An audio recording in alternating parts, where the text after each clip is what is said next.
actualmente se disponen en la literatura. Recordar que al no conocer la causa real de este trastorno es difícil hablar a ciencia cierta sobre qué intervenciones pueden evitar la presencia y el desarrollo de la enfermedad. Bueno, cuando hablamos de estrategias de prevención, hablamos de estrategias de prevención primaria, es decir, prevenir la aparición de la enfermedad; prevención secundaria, es decir, instalar medidas que reviertan, detengan o disminuyan la progresión de la enfermedad una vez que esta ya apareció; y prevención terciaria, es decir, evitar las complicaciones una vez establecida la preeclampsia. La exposición se va a versar sobre todo en lo que es la prevención primaria. El año 2011 la OMS organizó una reunión de consenso, la cual llevó varios pasos. La idea de establecer las evidencias y en base a ellas establecer recomendaciones. Para ello se recurrió al siguiente procedimiento. En primer lugar, se identificaron las preguntas relacionadas con la práctica clínica y políticas sanitarias que exigían una respuesta. Se envió un cuestionario a diversos expertos en todo el mundo y los expertos hicieron votación sobre las preguntas que estaban pendientes y en base a eso eligieron, digamos, los temas a estudiar. Segundo, la obtención de datos de investigación actualizados. Para ello se hizo revisión de estudios grandes, sistemáticos, habitualmente revisiones Cochrane, o si no, si es que no se disponían estos estudios, se elaboraron, digamos, como parte del estudio general. Luego se hizo la evaluación y síntesis de esos datos. Para eso se usaron tablas Gray, que en un momento les voy a mostrar. Como cuarto paso, la formulación de recomendaciones con aportes de una gran variedad de interesados directos, gente relacionada con preeclampsia. Y finalmente la preparación de planes para la difusión, aplicación, evaluación del impacto y actualización, que es la fase en que ya están entrando, ¿no? Lo que comentábamos, 50 expertos de todo el mundo enviaron respuestas al primer cuestionario, se seleccionaron preguntas, se seleccionaron después 19 revisiones sistemáticas, 17 de ellas eran revisiones Cochrane, se prepararon 54 tablas Gray. Se hizo una consulta preliminar con la participación de 173 expertos por vía online, y finalmente se hizo una reunión en Ginebra, en Suiza, de 25 expertos, ¿no? De donde se dieron las recomendaciones que a continuación vamos a comentar. Bueno, esta es una parte metodológica. Cuando veamos las recomendaciones vamos a ver que a veces hablan de calidad de datos y a veces hablan de consistencia de recomendación. La calidad de datos depende de la calidad de los estudios, del tamaño de población y de la posibilidad de sesgo. Y en base a esos parámetros se califica como calidad, muy poca calidad, moderada o grande, ¿no? Eso lo vamos a ver a medida que avancemos la exposición. En cuanto a la consistencia de las recomendaciones, las cuales se pueden calificar como débiles o sólidas, se valoran con más parámetros. En primer lugar, se valoraban en base a la calidad de los datos, en cuanto a los valores y preferencias, la magnitud del efecto, el equilibrio entre beneficios, el uso de recursos y la factibilidad de aplicar la recomendación. Pasando ya a lo que es la descripción de los metaanálisis, quiero comentarles aquí que la revisión sistemática se hizo para lo que es prevención y tratamiento de la preeclampsia, y hay un total de 23 recomendaciones. Varias de ellas son de prevención y hay otras varias que son de tratamiento, es decir, uso de sulfato de magnesio, antihipertensivos en pacientes que ya tienen preeclampsia. Obviamente no voy a tratar de ese tema ya sería el manejo de la preeclampsia. Voy a tratar las recomendaciones que tienen que ver con prevención exclusivamente, aunque a veces eso se traslapan o se solapan, como vamos a ver. Bueno, en primer lugar, lo que es el reposo para la prevención y tratamiento de la preeclampsia, se dispone de una revisión Cochrane del año 2006, con 2 estudios pequeños, en total 106 mujeres. En un primer estudio con 32 mujeres, con 4 horas diarias de reposo en posición lateral izquierda, versus la actividad sin restricciones, se observó una reducción significativa del riesgo de preeclampsia con un riesgo relativo de 0,05 y con un intervalo de confianza del 95%. Todos los estudios han sido evaluados con 95% de intervalo de confianza. Y como ven, la situación de si es significativa o no se expresa al lado con el numerito que va a ser 0,83. Si este numerito está debajo de 1, el space tiene significación estadística.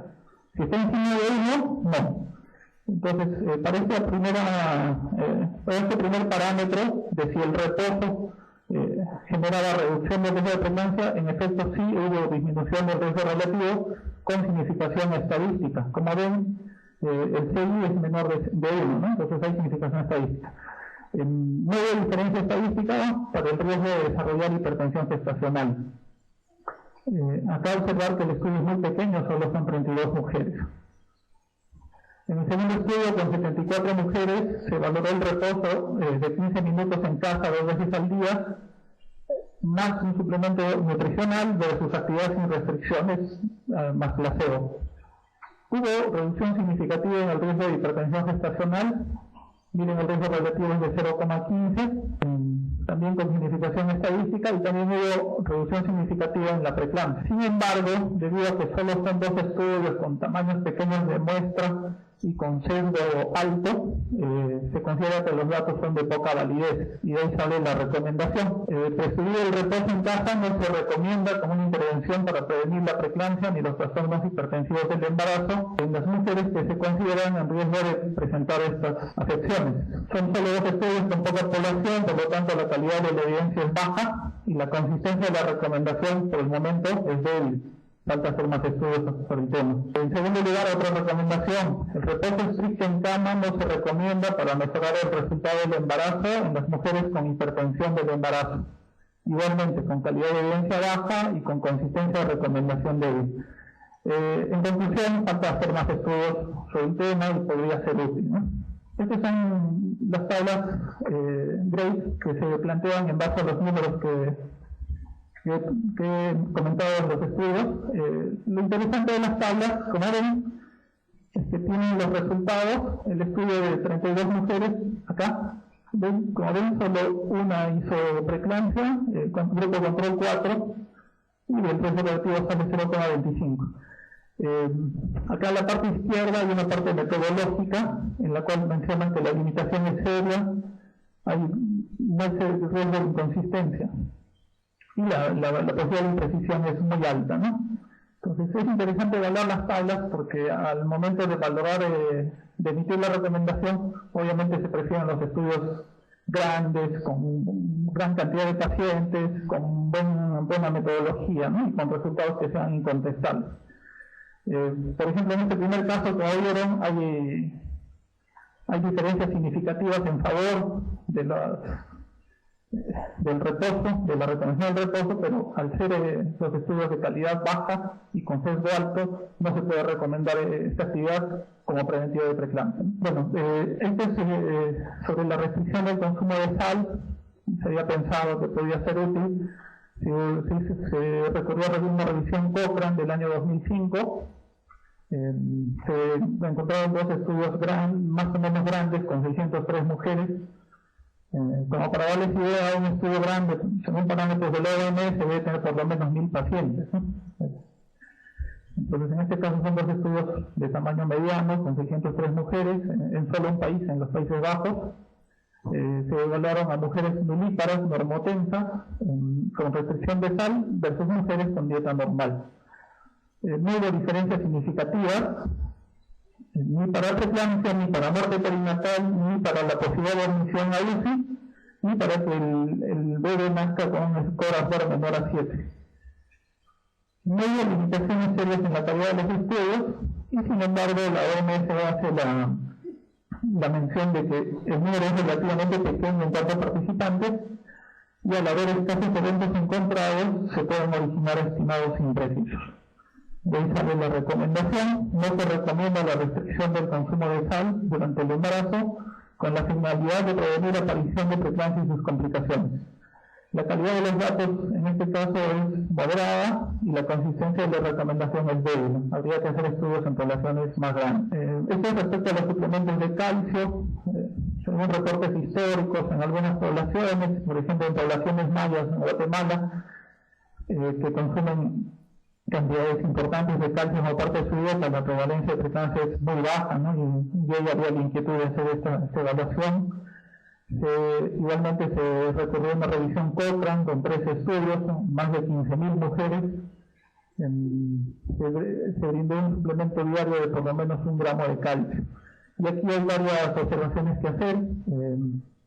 El 96% de las mujeres tenían riesgo bajo de desarrollar preeclampsia y hasta un 70%, o sea, prácticamente 2/3 de las mujeres estudiadas, tenían ingesta basal baja de calcio, o sea, menor a 900 miligramos por día.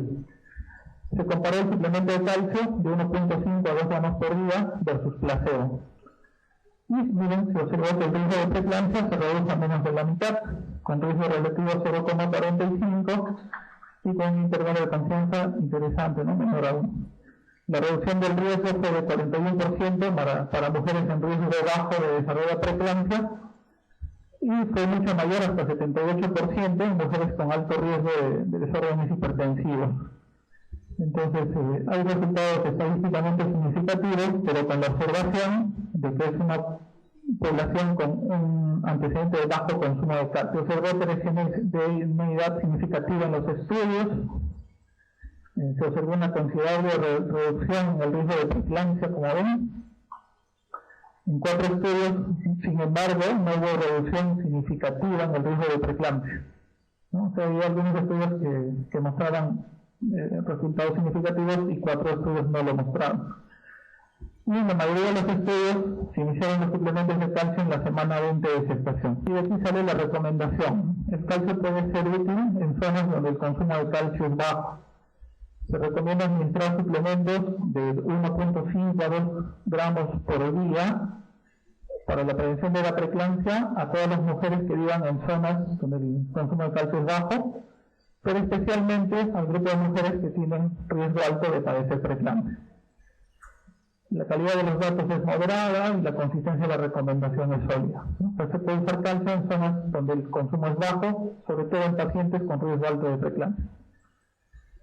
¿Y qué es riesgo alto de preeclampsia? La OMS también define esto por la presencia de uno más de los siguientes factores: preeclampsia previa, diabetes, hipertensión crónica, enfermedad renal, enfermedad autoinmune y embarazo múltiple. Estos 6 grupos de pacientes son los que se consideran como de alto riesgo. Durante el estudio van a ver que mencionados con frecuencia alto riesgo, tengan en cuenta que se refieren a este grupo de pacientes. Como de riesgo moderado, la OMS no menciona quienes están en riesgo moderado en su guía. En esta guía que estoy comentando, he sacado los datos de una guía británica del año 2010. Como de riesgo moderado se menciona primer embarazo, edad mayor o igual a 40 años, nivel intergenético mayor a 10 años, obesidad, índice de masa corporal mayor de 35 o más en la primera consulta e historia familiar de preeclampsia. Entonces pasamos a lo que es el suplemento de vitamina D. También se recurrió en la revisión Cochrane, en este caso del 2011, 1023 mujeres. Se investigaron los efectos del suplemento de vitamina D solo o en combinación. En 5 estudios se comparó los efectos de la vitamina D sola con placebo, y en un estudio de 400 mujeres se comparó el efecto de vitamina D y calcio versus no suplementos.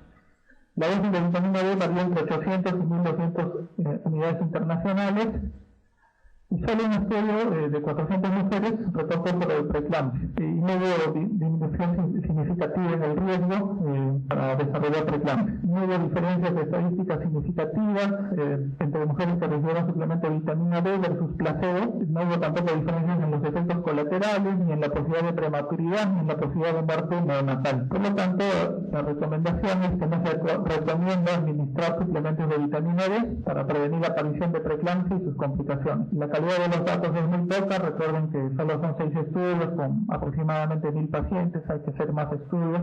Sin embargo, pues la estadística no va a favor de esta recomendación. Adicionalmente, la evidencia sobre la seguridad de la vitamina D durante la gestación por el momento es limitada, ¿no? Definitivamente no. Respecto a los antioxidantes, se han recomendado durante un tiempo vitamina E, vitamina C o combinaciones para prevenir la preeclampsia. Igualmente se hizo una revisión Cochrane con 15 estudios randomizados controlados con 22.359 mujeres y se compararon una o más vitaminas de las mencionadas versus placebo. Y no hubo diferencia significativa para los siguientes resultados.